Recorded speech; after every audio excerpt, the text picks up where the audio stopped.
আসসালামু আলাইকুম ওয়া রাহমাতুল্লাহি ওয়া বারাকাতুহু। ওয়ালাইকুম আসসালাম ওয়া রাহমাতুল্লাহি ওয়া বারাকাতুহু। সম্মানিত শায়েখ, আমি মাহদী হাসান আকন্দ ঢাকা থেকে বলছি। শায়েখ, আমার প্রশ্ন হচ্ছে যে আমরা সাধারণত জানি যে সাহাবীরা শুধুমাত্র নামাজ পরিত্যাগকারীকে কাফের মনে করতেন। এখন অনেক ধরনের নামাজ পরিত্যাগকারী আছে, কেউ কেউ আছে যে নিয়মিত নামাজ ত্যাগ করে, মানে কোনো নামাজই পড়ে না, মাঝে মধ্যে শুক্রবারের নামাজও পড়ে না আর কি। আবার অনেকে আছে ধরুন 5 ওয়াক্ত নামাজের মধ্যে 2-3 ওয়াক্ত পড়ে, এরকম আর কি আছে। এখন আমার প্রশ্নটা এই জায়গায় যে মানে কাফের কোন ধরনের নামাজিরা আর কি হবে? আর এই কাফেরটা বলতে মানে জি, আর এই কাফেরটা কি মানে বাহ্যিক ভাবে কাফের বোঝানো হয়েছে, নাকি সেই সকল কাফের যারা চিরস্থায়ী জাহান্নামে থাকবে? অনুগ্রহ করে একটু বুঝিয়ে বলবেন ইনশাআল্লাহ। আসসালামু আলাইকুম ওয়া রাহমাতুল্লাহ। গুরুত্বপূর্ণ প্রশ্ন। শাইখ ইবনে উসাইমিন রাহমাতুল্লাহ আলাইহির একটি কিতাব রয়েছে, যেটি আমি আমার জীবনে প্রথম অনুবাদ করেছিলাম মদিনা ইউনিভার্সিটিতে পাশ করার পর। হুকম তারিকিস সালাহ, সালাত ত্যাগকারীর বিধান বা নামাজ ত্যাগকারীর বিধান। বইটি যদি সম্ভব হয় সংগ্রহ করে পড়ে নিতে বলবো। তো বেনামাজি যেই ব্যক্তি নামাজ পড়ে না সেই ব্যক্তি কাফের না ফাসিক, এতে আইম্মায়ে কেরামদেরও দুটো মত রয়েছে, প্রসিদ্ধ মত। একদল বলছেন যে বেনামাজি বড় কাফের নয়, ছোট কাফের মানে ফাসিক, কাবিরা গুনাহগার।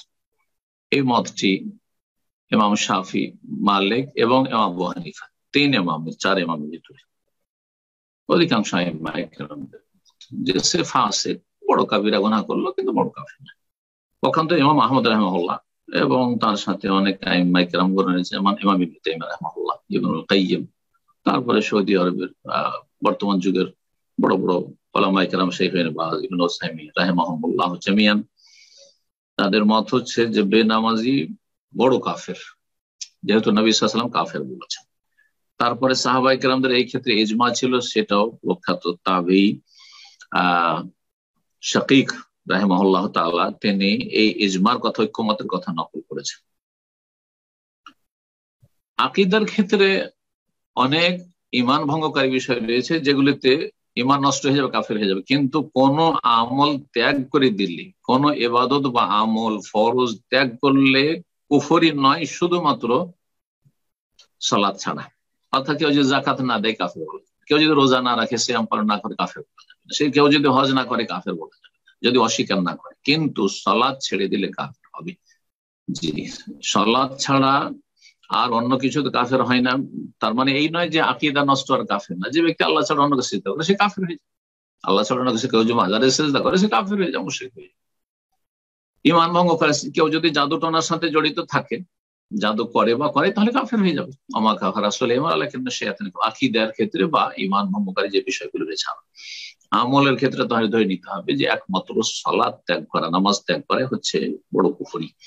এই মতটি বেশি শক্তিশালী, এই মতটি বেশি শক্তিশালী।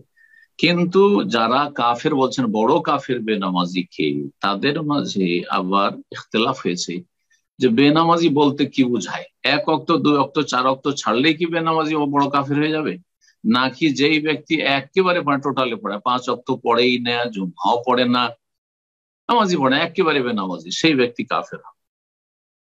এর মধ্যে অধিকাংশরাই বলছেন যে যারা একেবারে নামাজ পড়েন না তারা হচ্ছে বড় কাফের, কিন্তু মাঝে মাঝে পড়ে, 3 ওয়াক্ত পড়ে, 1 ওয়াক্ত 2 ওয়াক্ত ছাড়ে, আবার পড়ে, আবার ছাড়ে, আবার পড়ে, আবার ছাড়ে, তাহলে এরা কাফের না, বড় কাফের না, ছোট কুফরি। এটি ইবনে আব্বাস রাদিয়াল্লাহু তাআলা আনহু কুফরুন দুনা কুফর, জি, বড় কুফরি নয়। এই এই এই একটি মত যারা বড় কাফের বলছে তাদের সিংহভাগ উলামার বলছেন। আরেক দল বলছেন যে না, 1 ওয়াক্ত 2 ওয়াক্ত ছাড়লেও সে তখন কাফের হয়ে গেল, আবার যখন সালাত আদায় করবে, নামাজ পড়বে, তখন যেন সে ইসলামের মধ্যে আবার আসলো। এবার সেই ব্যক্তি ঈমান এবং কুফরের মাঝে যাতায়াত করছে, একবার ঈমানের অবস্থায় রয়েছে, আর একবার কুফরের অবস্থা রয়েছে। আল্লাহ ভালো জানেন কোন অবস্থায় তার মত হয়। রাত্রে শুইল আর ফজরে উঠবে না, এই নিয়ত নিয়ে, বদ নিয়ত নিয়ে শুয়েছে, তাহলে সে কুফরের অবস্থায় মরল, তাহলে তার হাসর হবে একেবারে কাফেরদের সাথে। সুতরাং এই বিষয়টি অত্যন্ত ঝুঁকিপূর্ণ। সেই জন্য মুসলিম ভাই বোনদেরকে বলবো যে কখনো বেনামাজি হবেন না, কারণ আপনাকে মুসলিম হয়ে মরতে হবে যদি জান্নাত পেতে হয়। ওয়ালা তামুতুন্না ইল্লা ওয়া আনতুম মুসলিমুন, তোমরা মরিও না যতক্ষণ পর্যন্ত মুসলিম না হবে। মুসলিম হয়ে ইসলামের অবস্থায় মরিও তাহলে জান্নাত পাবে, জাহান্নাম কবরে শাস্তি হইলে জান্নাত পাবে। যাই হোক, এই জন্য বলছি যে বিষয়টিতে ইখতিলাফ করেছে। আমরা ঢালাওভাবে কাফের বলতে যাব না, আর আমাদের উদ্দেশ্য কাউকে কষ্ট দেওয়া নয়।